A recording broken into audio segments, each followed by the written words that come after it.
Hari ini merupakan awal bulan kedua saya sebagai TKW yang bekerja menjadi pelayan restoran di luar negeri. Pengalamanku semakin banyak seiring bertambahnya teman yang saya kenali. Bahkan mereka sudah saya anggap seperti saudaraku sendiri. Mereka juga senang bergaul denganku meskipun saya lebih tua daripada mereka.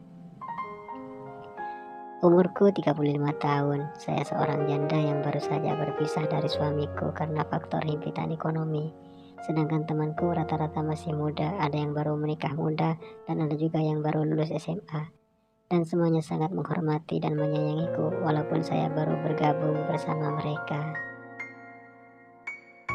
Pengalaman kerja di luar negeri tak seperti bekerja di negeri sendiri, karena kita harus rela berpisah dengan orang yang kita cintai, termasuk saya yang harus rela jauh meninggalkan orang tua dan kedua anakku yang masih kecil. Belum lagi kita harus dituntut menjadi pribadi yang mandiri. Teman-temanku memanggil namaku dengan sapaan Mbak Tiwi. Saya tinggal di satu loteng bersama mereka.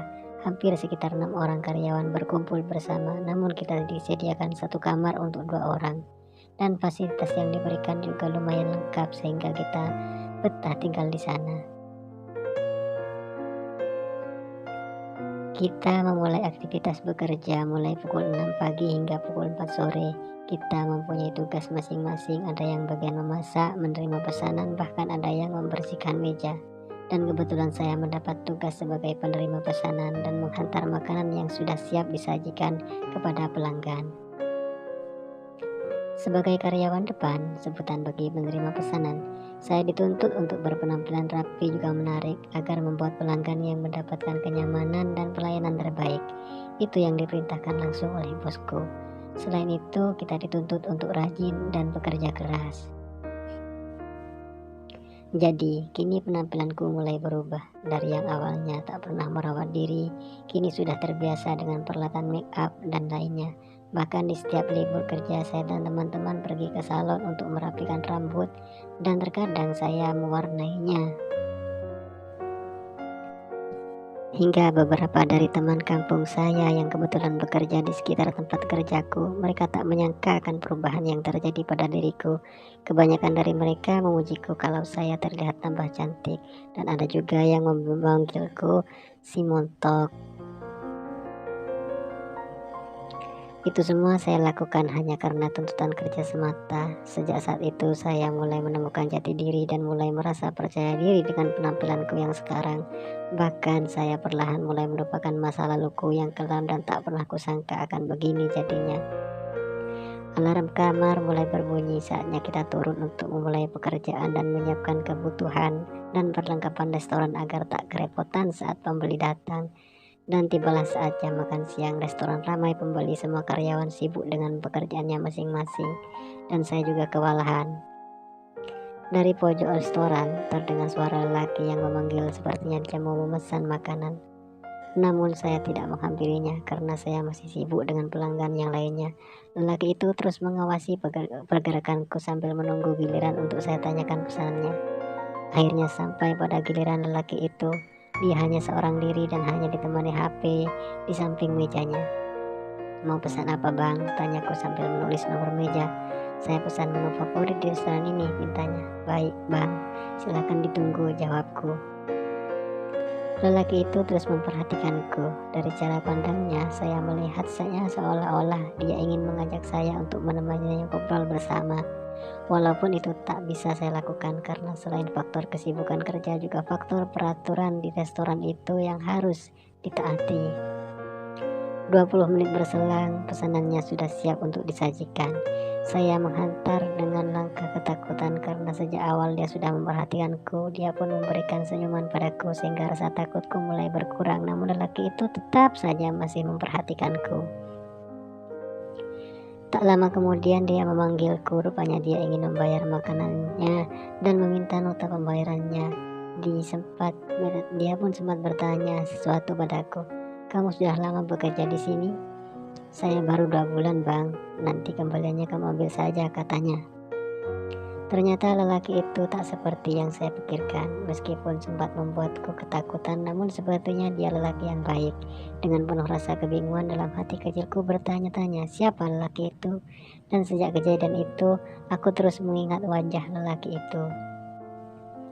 Hari mulai berlanjut, kesibukan yang sama terus kami jalani hingga tak ada waktu untuk bergurau bersama mereka. Dari meja yang sama terlihat lelaki itu duduk dengan santai. Kali ini dia tak memanggilku, tetapi saya yang kini mendatanginya dengan senyum dan sapa. Dia pun membalas dengan senyuman. Makanan yang dipesan juga sama, begitu juga dengan pandangannya. Tapi kini dia sudah tak memperhatikanku. Mungkin karena dia sedang sibuk dengan HP-nya. Juga saat dia kembali meminta nota pembayaran, dia pun kembali mengatakan hal yang sama. Ambil saja kembaliannya. Namun sebelum dia pergi meninggalkan restoran itu, dia sempat meminta nomor teleponku. Dengan logonya, saya memberikan kepada mereka lelaki itu. Entah apa yang ada dalam benakku, yang terlintas hanya ingin membalas kebaikannya yang sudah rela memberikan kembaliannya. Malam itu tak seperti biasanya. HP-ku berdering dengan begitu lamanya. Rupanya ada nomor baru yang memanggil. Halo, siapa ini? Halo juga, ini saya lelaki tadi siang meminta nomor HP-mu. Sejak saat itu, kita mulai saling mengobrol dan saling mengenal. Dalam percakapannya, dia mengatakan bahwa dia adalah orang Bangladesh yang sudah lama merantau di sini. Dan hampir sekitar 1 jam saya berbincang dengannya. Sepertinya dia orang baik dan asyik. Bahkan dia sempat mengajakku untuk jalan-jalan jika waktu libur tiba. Menurutku, dia tak begitu tampan, kulitnya pun juga hitam, bahkan dalam tuturnya dia mengatakan masih berumur 27 tahun. Itu berarti lebih muda daripada saya. Namun yang paling saya sukai darinya adalah tubuhnya yang besar dan bertubuh kekar. Dia seperti kriteriaku. Saya pun menyanggupinya permintaannya untuk jalan-jalan, walaupun sebenarnya saya masih trauma untuk menjalani sebuah hubungan karena selama 2 kali saya menikah, tetapi sampai sekarang saya belum mendapatkan lelaki yang mampu memberikan kebahagiaan dan kenyamanan, bahkan kepuasan. Masa libur kerja sudah tiba. Lelaki itu sudah menungguku di halte bus dekat hostelku. Dengan berpakaian rapi dia menyambutku. Dia pun mengajakku untuk pergi ke mall untuk membelikan saya baju atau sekedar makan bersama. Bahkan dia menggandeng erat tanganku. Baru kali ini ada lelaki romantis yang memperlakukanku layaknya seorang sedang jatuh cinta. Itu terbukti saat dia memanjaku untuk memilih apa yang saya inginkan. Dia juga menawarkan makan jika saya menginginkan. Hari itu saya seperti seorang ratu yang dimanjakan. Betapa bahagianya hari itu. Kita saling mengenal lebih dekat dengan penuh mesra dan canda tawa saat makan bersama. Saya mulai menaruh hati padanya. Begitu juga dengannya yang semakin menunjukkan rasa sayangnya padaku. Dan di antara kita sudah tak ada lagi malu. Sore telah berganti petang. Dia mengajakku untuk pulang dan bermain ke tempat tinggalnya yang lumayan jauh dari tempat tinggalku. Di kosan satu kamar itu dia hanya tinggal seorang diri. Yang terlihat hanya kasur, bantal, dan lemari kecil untuk menyiapkan baju-bajunya. Sejenak saya berbaring di kasur empuknya itu karena rasa lelah dan capek dengan cepat membuat mataku terpejam dengan sendirinya. Begitu juga dengan lelaki itu. Dia ikut berbaring di sampingku hingga saya terbangun dari tidurku dan betapa kagetnya saya. Rupanya jam sudah menunjukkan jam 12 malam. Sudah tak ada bus yang menuju ke tempatku. Dengan kebingungan saya memikirkan bagaimana cara saya bisa pulang malam itu juga. Karena paginya saya harus kembali bekerja seperti biasa. Namun lelaki itu memintaku untuk pulang besok pagi saja. Dia pun sanggup mengantarku pulang ke tepat waktu. Maaf bang kalau saya membuatmu terganggu. Sudahlah, tak usah dipikirkan, besok pasti pulang. Kembali melanjutkan istirahatku bersama dia di kamar itu. Sungguh, lelaki itu terlihat sangat baik padaku. Namun malam itu membuatku tak dapat tidur lagi. Saya tak percaya bisa berduaan satu kamar dengan orang yang baru saya kenal. Apalagi saya bukan satu negara dengannya. Dia mendekatiku seraya menyandarkan kepalaku ke bahunya. Dengan rasa kasihan dia mencium keningku. Saya seperti mati kutu dan pasrah dibuatnya malam itu. Lelaki itu mulai memberikan gerakan yang membuatku merasa nyaman. Kehangatan pelukan dari tubuhnya yang hitam membuat sekujur tubuhku panas dingin. Tak perlu lama dia mulai melakukan sesuatu pada tubuhku.